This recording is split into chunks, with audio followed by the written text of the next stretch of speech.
پچھلے ایپیسوڈ میں ہم نے سنا میں اسے اپنے ساتھ بصرہ لے جاؤں گا۔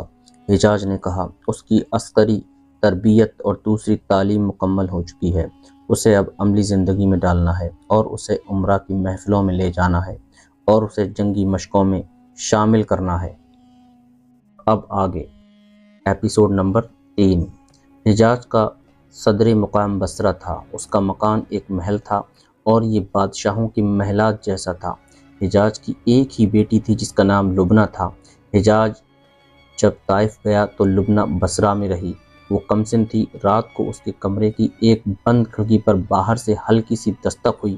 لبنہ اس دستک کے انتظار میں تھی۔ وہ سو گئی تھی لیکن اس ہلکی سی دستک پر بھی اس کی آنکھ کھل گئی۔ یہاں سے چلو، لبنہ نے کہا، دروازہ اندر سے بند ہے، کھڑکی بند کر دو سلیمان۔ سلیمان نے کھڑکی کے کیواڑ بند کر دیے اور دونوں محل کے باغ میں چلے گئے۔ سلیمان اس وقت کے خلیفہ ولید بن عبد الملک کا چھوٹا بھائی تھا۔ اس کی عمر 16-17 سال تھی۔ لبنہ کی عمر بھی اتنی ہی تھی۔ دونوں ایک ہی مدرسے میں پڑھتے رہے تھے۔ بچپن میں ہی لبنہ سلیمان کے دل میں گھر کر گئی تھی۔ جوانی میں داخل ہوئے تو ان کی ملاقاتوں پر پابندی عائد ہو گئی۔ دونوں شاہی خاندان کے تھے، انہیں ایسا کوئی ڈر نہ تھا کہ وہ بدنام ہو جائیں گے۔ روایات ایسی تھیں جو انہیں کھلے بندوں ملنے سے روکتی تھیں، اور ایک وجہ یہ بھی تھی کہ لبنہ اپنے باپ حجاز سے ڈرتی تھی۔ وہ طبیعت کا بہت سخت تھا۔ ہم اس طرح کب تک ملتے رہیں گے قمر؟ سلیمان نے لبنہ سے کہا۔ وہ لبنہ کو پیار سے قمر کہا کرتا تھا۔ میں بھائی سے کہہ دوں کہ ہماری شادی کرا دے؟ تمہارے بھائی تو شاید مان لیں گے، لبنہ نے کہا۔ میں یہ نہیں بتا سکتی کہ میرے ابا مانیں گے یا نہیں۔ کیا وہ امیر المومنین کے بھائی کو اپنی بیٹی دینے سے انکار کر دیں گے؟ سلیمان نے پوچھا۔ کیا تم انہیں جانتے نہیں؟ لبنہ نے کہا۔ وہ اپنے فیصلے خود کیا کرتے ہیں۔ انہوں نے خلیفہ کا رعب کبھی قبول نہیں کیا۔ اگر انہوں نے تمہارے لیے کوئی اور آدمی منتخب کر لیا ہے تو کیا کرو گی؟ ان کے حکم کی تعمیل کروں گی، لبنہ نے کہا۔ کیا تمہیں افسوس نہیں ہوگا کہ تم امیر المؤمنین کے بھائی کی بیوی نہ بن سکیں؟ سلیمان نے کہا۔ تم جو فخر میری بیوی بن کر سکو گی وہ کسی اور سے تمہیں حاصل نہیں ہوگا، سلیمان، لبنہ نے کہا۔ ہم بچپن میں ایک دوسرے کو چاہتے تھے۔ اس وقت تم امیر المومنین کے بیٹے تھے، لیکن میں نے تمہیں اس لیے نہیں چاہا تھا کہ تم شہزادے ہو۔ تم میرے دل کو اچھے لگے تھے۔ اگر تم گلریے کے بیٹے ہوتے تو بھی میں تمہیں شہزادہ سمجھتی۔ اس وقت تم نے بھی نہیں سوچا ہوگا کہ میں کس کی بیٹی ہوں۔ یہ تو میں آج بھی نہیں سوچ رہا ہوں کہ تم حاکم اعلیٰ کی بیٹی ہو، سلیمان نے کہا۔ لیکن تم یہ ضرور سوچ رہے ہو کہ تم امیر المومنین کے بھائی ہو، لبنہ نے کہا، اور تمہاری اس حیثیت کی وجہ سے مجھے تم پر فخر کرنا چاہیے۔ یہ سن لو سلیمان، میں اس آدمی پر فخر کروں گی جس کے دل میں میری محبت ہوگی، اور جو یہ نہیں دیکھے گا کہ اس کے باپ کا رتبہ کیا ہے اور میں کس باپ کی بیٹی ہوں۔ آج تم کیسی باتیں کر رہی ہو؟ سلیمان نے تیز آواز میں کہا۔ میں تم سے بھاگ نہیں رہی سلیمان، لبنہ نے کہا۔ اگر مجھے تم سے محبت نہ ہوتی تو اس طرح رات کو باہر نہ آ جایا کروں جس طرح آتی ہوں۔ کمرے کا دروازہ اندر سے بند ہے اور میں کھڑکی سے باہر نکل آئی ہوں۔ میں تمہیں یہ بتانا چاہتی ہوں کہ میں اب بچی نہیں رہی، اور سلیمان، میں شاید بیان نہیں کر سکتی کہ میں کیا محسوس کر رہی ہوں۔ مجھے بیوی بننا ہے، اور تم جانتے ہو ہماری روایات کیا ہیں۔ ہماری روایت یہ ہے کہ محبت ہو تو ہم شادی کر لیتے ہیں، سلیمان نے کہا، اور جو خلیفہ ہوتا ہے وہ ایک سے زیادہ بیویاں۔ میں ان روایات کی بات نہیں کر رہی، لبنہ نے کہا۔ میں اسلام کی عسکری روایات کی بات کر رہی ہوں۔ میں ان مجاہدین کی روایات کی بات کر رہی ہوں جنہوں نے فارس اور روم جیسی جنگی قوتوں کو ریزہ ریزہ کر کے سلطنت اسلامیہ کو کہاں سے کہاں پہنچا دیا تھا۔ اب دیکھ لو، ہم آپس میں پھٹ گئے ہیں۔ کہیں بغاوت ہوتی، کہیں یورش ہوتی، اور اس کا نتیجہ یہ ہوا کہ رومیوں کی تلوار ہمارے سروں پر لٹک رہی ہے۔ کیا تم نہیں جانتے کہ ہم نے رومیوں کے ساتھ